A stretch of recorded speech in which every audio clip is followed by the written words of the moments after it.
Será realizada agora a palestra magna do Simpósio Brasileiro de Hidrografia. Convidamos o contra-almirante Ricardo Jacques Ferreira, secretário da Comissão Interministerial para os Recursos do Mar, a proferir sua palestra intitulada A Marinha do Brasil e o Planejamento Espacial Marinho, Situação Atual e Perspectivas. Por gentileza.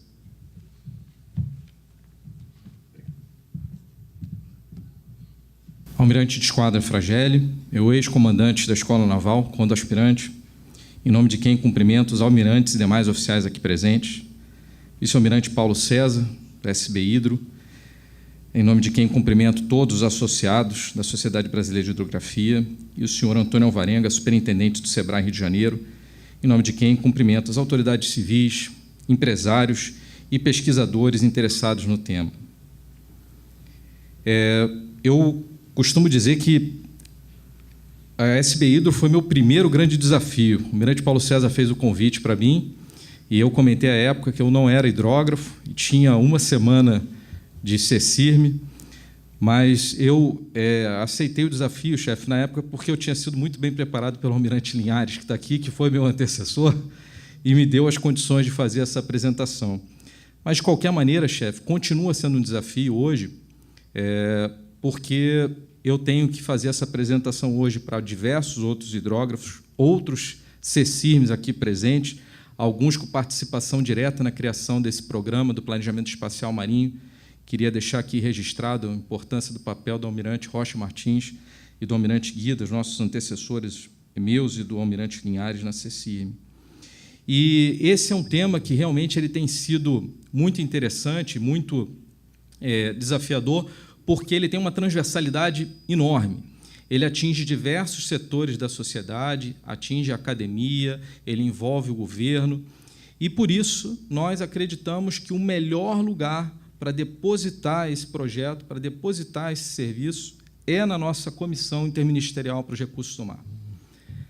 Essa comissão, esse ano, está completando 50 anos, é um modelo único que existe no Brasil, e é inteiramente vocacionada para o estudo dos assuntos do mar.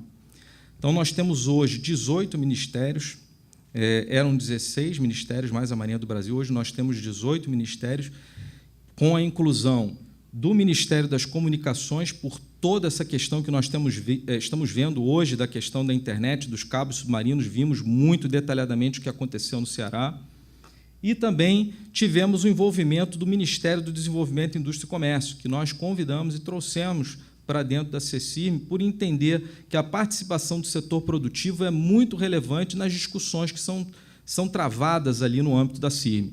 Então, nós vemos que nenhuma outra comissão reuniria tantos especialistas e tantas pessoas em temas tão transversais, tão intersetoriais, como nós temos aqui no caso da economia do mar. E essa transversalidade, ela aumenta, ela fica cada vez mais intensa à medida que nós vemos esse movimento que acontece em todo o mundo, um movimento rumo ao mar. Então, por exemplo, na Europa, nós vemos nitidamente que a ausência de espaço em terra fez com que nós tivéssemos a migração do modelo da geração de energia eólica em terra para o mar. Isso é uma característica deles, é uma característica da dificuldade que a Europa enfrenta hoje, principalmente ali, Reino Unido, países nórdicos, norte da Europa de maneira geral. Mas nós também já passamos por isso. Quando nós tivemos a migração da exploração de petróleo para o mar e cada vez para áreas mais distantes do litoral, em áreas cada vez mais profundas, nós tivemos uma necessidade de estudar como fazer isso, como processar essa mudança.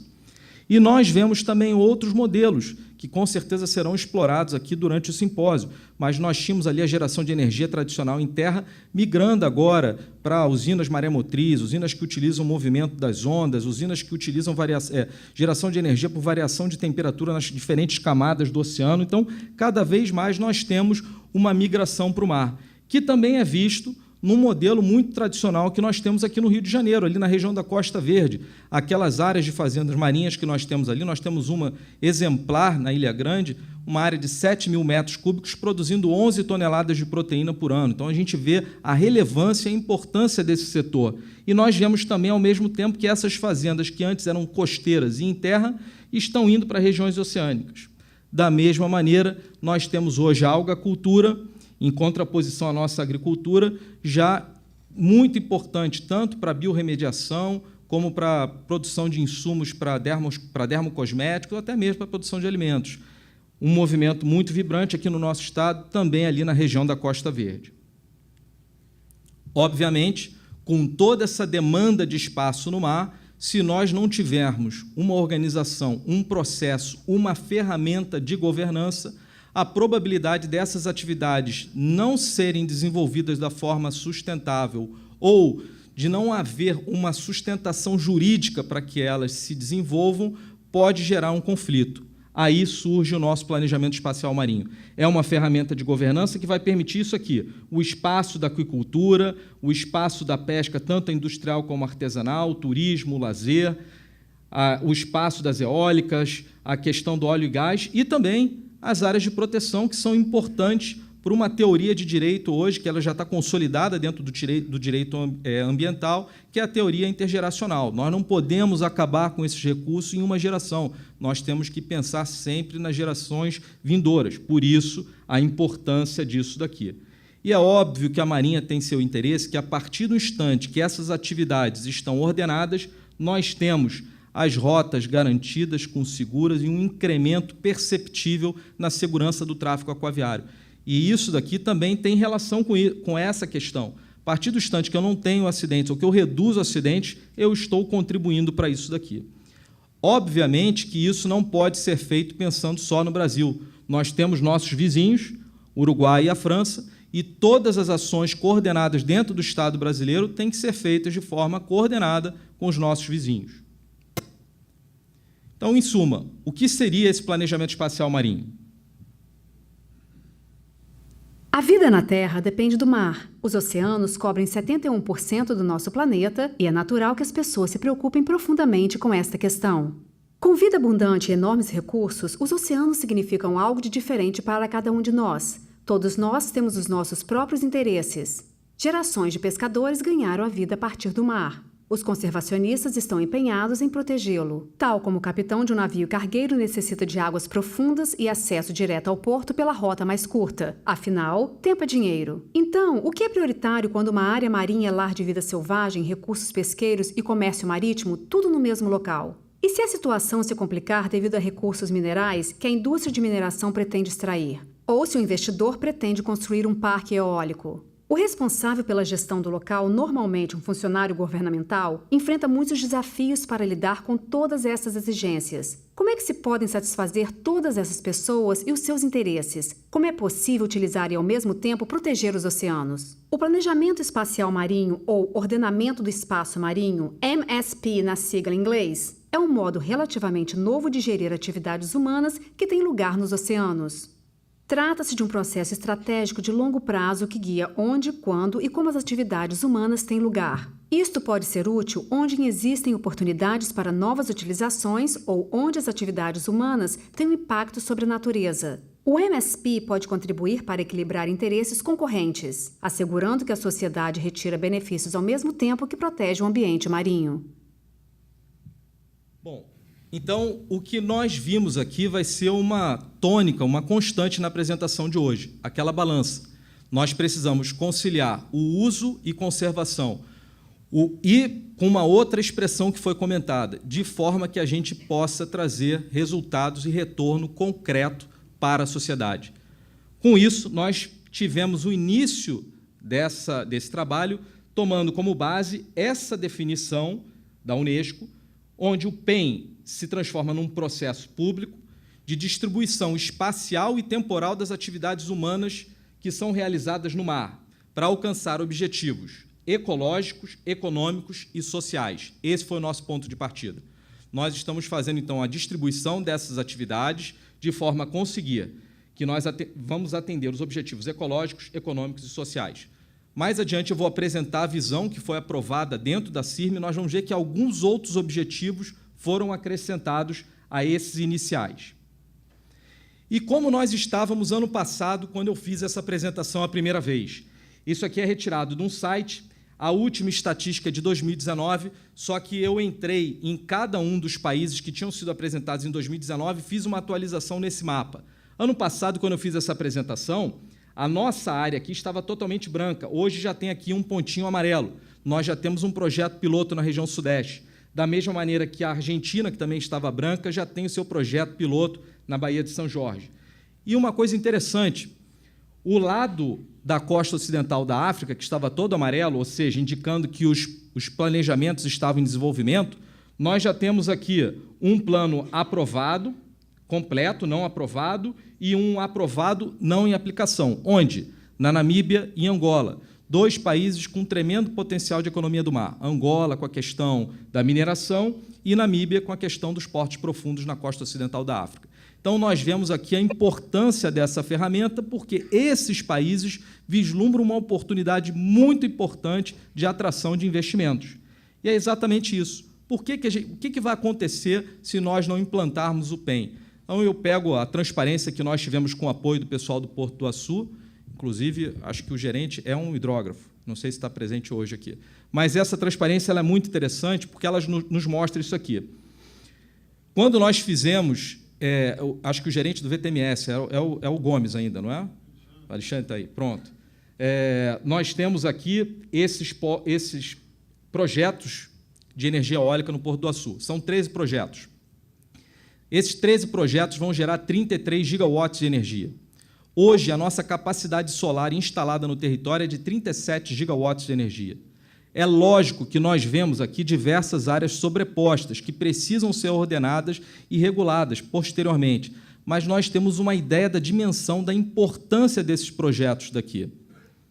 Só que, quando nós fizermos uma sobreposição do mapa de calor das rotas de navegação, nós veremos que alguma coisa precisa ser feita, senão a atividade portuária vai ser impactada. Diferente do que eu fiz na apresentação anterior, se nós comentarmos aqui o que nós temos de levantamento feito pela Universidade do Estado do Rio de Janeiro, eu acredito, sobre a importância da pesca artesanal nessa região, nós vamos ficar mais assustados ainda. A pesca artesanal nessa região é a segunda pesca com o maior número de registros de embarcação no Estado do Rio de Janeiro. É uma atividade muito importante que também vai ser impactada por isso aqui. Almirante, então, não tem solução ao problema? Tem. Nós precisamos mapear e utilizar a ferramenta do PEM para verificar como esse problema pode ser resolvido. Nós temos experiências muito bem detalhadas, por exemplo, na Universidade de Ghent, na Bélgica, onde a gente consegue conciliar a atividade da energia eólica com algacultura e com recuperação de corais. Então, são políticas públicas que são desenvolvidas a partir da identificação dessas sinergias e conflitos.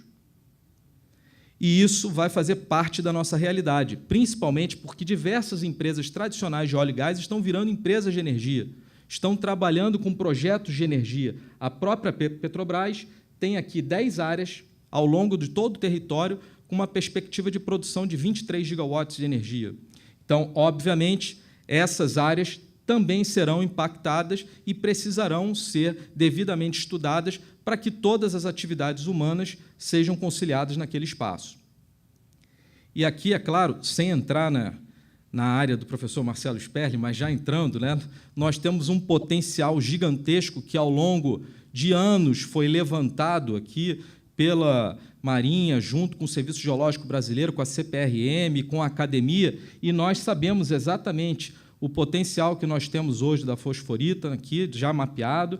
Nós temos também os diamantes na Foz do Jequitinhonha, temos os granulados marinhos importantes para a construção civil na nossa região Nordeste e os nossos sulfetos polimetálicos a noroeste do arquipélago de São Pedro e São Paulo, assim como as crostas cobaltíferas na famosa elevação de Rio Grande, como o almirante Linhares falou.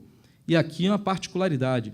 Quando nós falamos, por exemplo, na Clarion Clipperton Zone, ali a oeste do México, estamos trabalhando com profundidade de 5, 6 mil metros. A elevação de Rio Grande, onde nós conseguimos mapear isso aqui, se eu não me engano, estamos trabalhando com 600, 800 metros de profundidade. Então, isso tudo torna, é lógico, muito mais viável do que aquela região dali. E para país que explora petróleo no pré-sal de Santos, obviamente, isso aqui não seria um grande desafio tecnológico. É lógico que nós ainda carecemos de estudos, de sustentabilidade dessa atividade, principalmente com relação à dispersão de sedimentos na captação das crostas cobaltíferas, mas é óbvio que isso também é um assunto tratado dentro da CIRM e, com certeza, no radar do MCTI para futuras chamadas de pesquisa.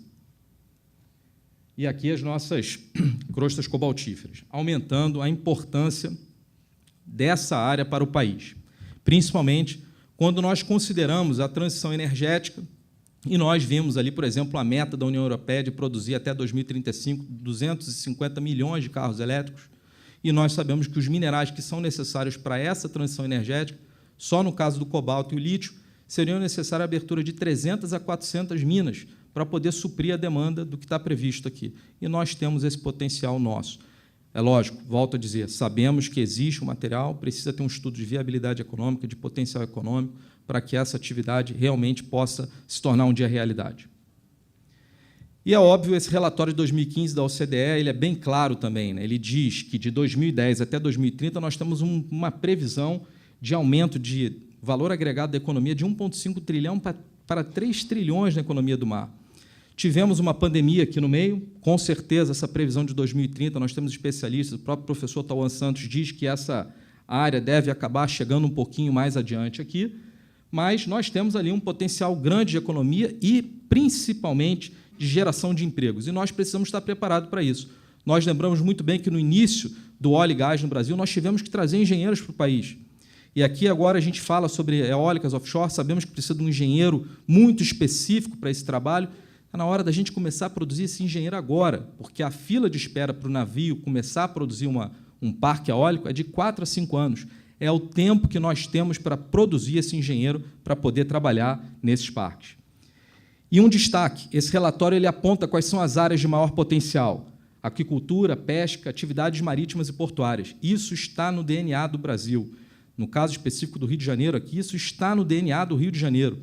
Nós só precisamos ter as políticas públicas adequadas para que essas atividades sejam devidamente estimuladas. E o grande desafio, as eólicas offshore. Além da parte regulatória, que eu acho que é o desafio no momento, utilizar as informações obtidas no PEM para saber onde esses parques podem ser instalados é um tremendo ganho para o país.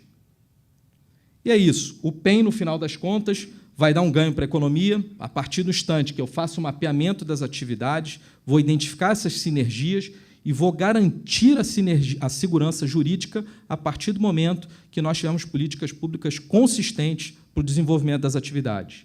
E o meio ambiente também ganha, porque uma das fases eu faço o mapeamento de habitats e vou poder ter, então, as informações necessárias para saber quais as áreas marinhas a serem protegidas. A Marinha ganha como? Com a defesa, a partir do instante que eu consigo mapear quais são as áreas estratégicas para o país, eu vou poder dimensionar os meus meios, vou poder colocá-los no local correto e ganho muito com aquele ordenamento que eu falei, garantindo uma segurança do tráfego aquaviário. E quando todas as atividades se desenvolvem de forma sustentável e eu tenho um impulsionamento da economia, eu ganho porque eu atendo ao que está previsto na política marítima nacional. O que nós queremos é isso: sustentabilidade com qualidade socioambiental, retorno para a sociedade efetivamente da utilização do mar. E como nós estamos nessa jornada? Nós já temos o PENSUL em início, com uma empresa contratada, a empresa Codex, é uma empresa de geomática, em parceria com diversos pesquisadores das universidades renomadas no Sul, como a FURG, a Federal do Rio Grande do Sul, a própria Federal de Santa Catarina. O PEN Sudeste, já temos a empresa escolhida, que é um consórcio da FGV com a Environ Pact, também já selecionado, previsão de assinatura do contrato ainda no segundo semestre. No Nordeste, com financiamento do FUNBio, diferente do número da etapa 1, 2 e 4, que o financiamento é do BNDES, o 3, o financiamento é do FUNBio. Região Nordeste, nós já temos algumas empresas selecionadas, estamos ainda na fase final de escolha, e para a região Norte já existe a promessa de recursos do BNDES e estamos elaborando os cadernos para a chamada pública, que deve ser publicada em breve. Então, esse foi o grande desafio, achar os parceiros para que esses 42 milhões não saíssem do orçamento da Marinha, que seria a grande dificuldade de conseguir isso.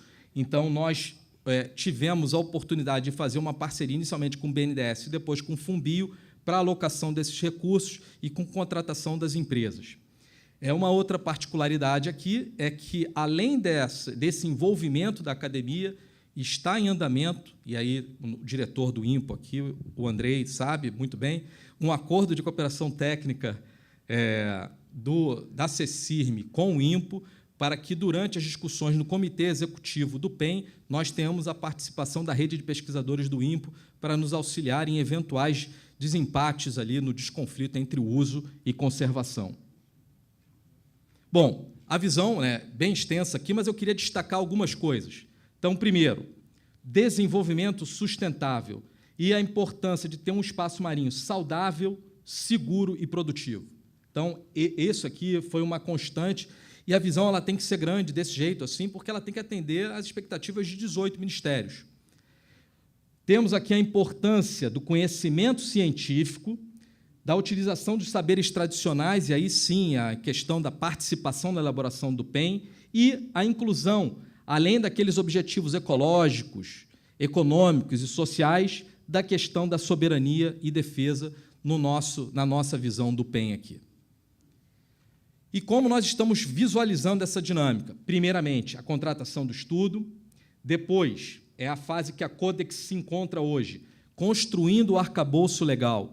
É impressionante a quantidade de legislação sobreposta, principalmente, por exemplo, numa questão de mineração no mar. Então, nós temos que fazer todos esses levantamentos, e a empresa está fazendo esse levantamento. Temos até algumas linhas de pesquisa dentro da própria Escola de Guerra Naval, aqui sobre a coordenação do comandante Beirão, para essa parte do vademecum da mineração no mar. Nós estamos mapeando os usos atuais e potenciais, bem como o mapeamento dos habitats, e vamos começar, já no segundo semestre, as oficinas setoriais. Infelizmente, a situação no Rio Grande do Sul prejudicou um pouco a realização dessas oficinas, mas nós estamos adiando os prazos para tentar começar aí no mês de novembro as oficinas setoriais junto às comunidades locais. Na fase 3, a elaboração do geoportal, por isso, ali, acho que um grande destaque para a Codex ter vencido uma empresa de geomática que já tinha essa experiência nisso. Esse geoportal vai ser o mesmo utilizado por todas as outras empresas, então, por isso, faz parte da fase 3 da capacitação das outras empresas na utilização desse portal, os mapas de pressão e a elaboração de cenários. E aqui é importante, porque essa elaboração de cenários é que vai estabelecer aonde o país quer chegar, qual é a visão que o país, quais são os objetivos que nós temos para isso. Porque, por exemplo, eu posso chegar e dar um valor a mais para uma determinada atividade porque eu acho que aquilo vai ser importante para o objetivo que se quer para o país. E esse cenário terá que ser validado pelo Comitê Executivo. E aqui a grande fase dos workshops, das negociações intersetoriais entre os ministros, com a elaboração do documento final. Então, uma coisa importante, a empresa que vencer, ela não vai dizer aqui vai ser petróleo, aqui vai ser isso. Não, ela não vai fazer isso. Compete ao Comitê Executivo do PEN, dentro da CIRM, analisar esse estudo e estabelecer as atividades e, aí sim, submeter ao Executivo ou ao Legislativo as políticas públicas para desenvolver aquelas atividades que foram vislumbradas. Essa é a nossa sequência. Prazos da Codex, PEN Sul, fase 2, março de 25, 3, maio de 26, 4, janeiro de 27. Esses são os nossos prazos. E isso é realmente ambicioso, assim, porque o nosso compromisso na década do oceano era de estabelecer, de estar com tudo isso pronto até 2030. Então, estamos correndo contra o relógio efetivamente. E aqui um exemplo que eu acho que está aqui como região sul, mas cai como uma luva para isso que eu comentei hoje do Porto do Açu. É feito, então, como que é feita essa identificação de conflitos, de sinergias? Nós temos 3 atividades aqui: navegação, eólicas e pesca. Então, nós vamos colocá-las aqui numa matriz e identificar a potencialidade de sinergia e de conflito entre cada uma delas e aí estabelecer um índice de uso para cada um daqueles serviços ecossistêmicos.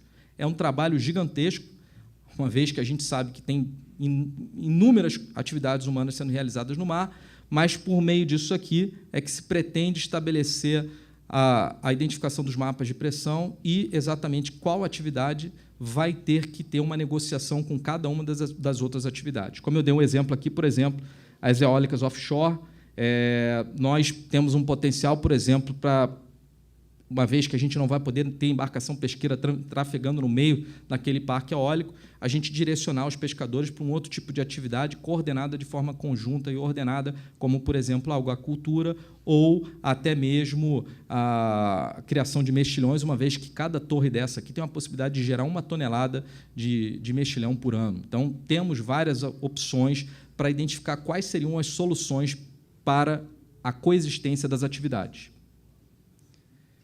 Bom, então isso é outra coisa importante. Ao final do PEN, do projeto piloto, nós teremos 10 cadernos de atividade e um 11º, que o BNDES fez questão de inserir, que é o de déficit de investimento por setor.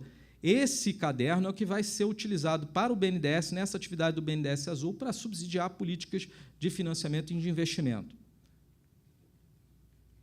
E eu gosto sempre de dar exemplos de boas práticas, né? Que já que a gente está aqui falando muito aqui com o SEBRAE e com outras opções, né, de empresas locais aqui no Rio de Janeiro. Nós temos essa atividade aqui da Universidade Federal do Ceará, o programa Cientista-Chefe. Eu considero uma atividade muito relevante. Por quê? Porque todo o nosso processo de tomada de decisão vai ser feito a partir dos dados que estão lançados na Infraestrutura Nacional de Dados Espaciais. E o Ceará fez o seu serviço antes. Ele, por meio desse programa, ele já lançou diversas dessas atividades e esse modelo hoje tem virado referência para outros estados. Eu sei que a Bahia já fez contato com eles, se eu não me engano, acho que o Rio Grande do Norte também está em aproximação com a Universidade Federal do Ceará, e eu faço questão sempre de dar o exemplo que eu acho que é uma boa prática que a gente tem que seguir. Bom, então, como considerações finais do PEN, lembrar sempre que o PEN é do Brasil. Por que eu falo isso?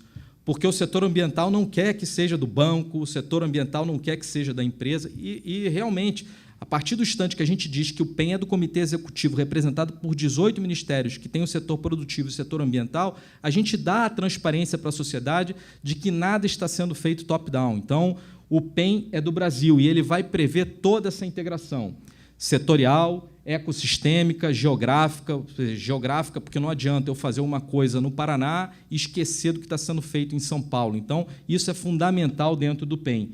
Lembrando sempre que está no preâmbulo da CNUDM, que eu acho que é fundamental, né?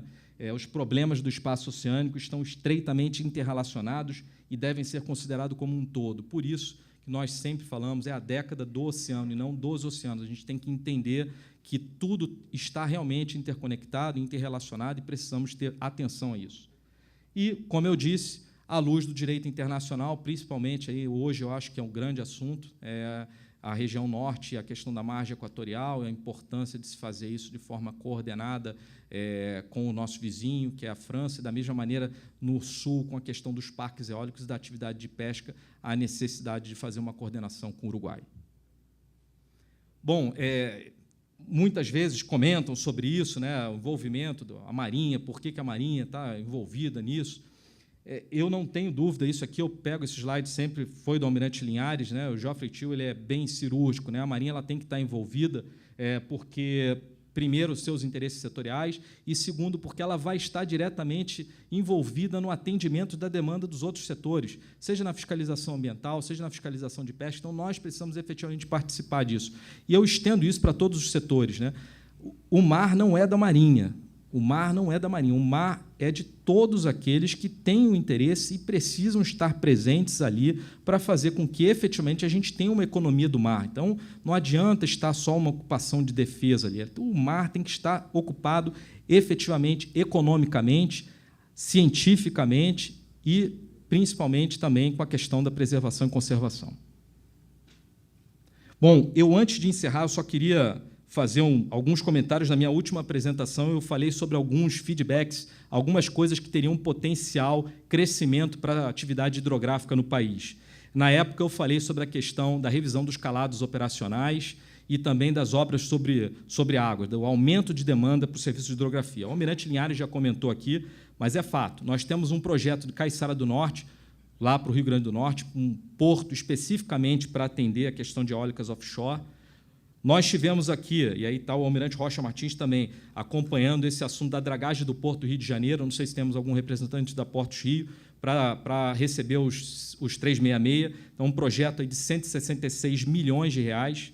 O canal de São Lourenço também para o Porto de Niterói e o Porto do Açu no Temute, ali com aumento de cais e também de dragagem, um investimento de cerca de R$100 milhões. Então, eu tinha dito lá atrás que nós tínhamos um potencial crescimento da atividade de hidrografia nessa área de portos em aderência ao que está no relatório da OCDE.